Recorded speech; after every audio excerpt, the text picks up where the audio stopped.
Hello guys, in this video I am going to show you how to enable for the application to run in the background in the TomTom Go application.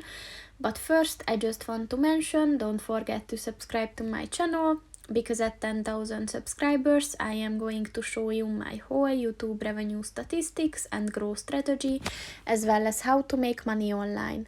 Let's jump into it. First of all, open the application on your phone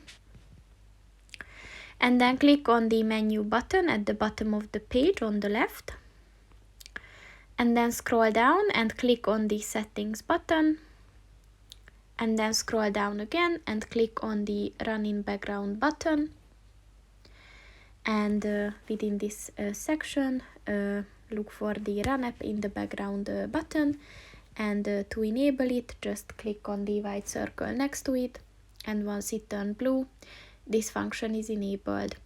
So that's pretty much it for this video guys. See you in the next one. Goodbye.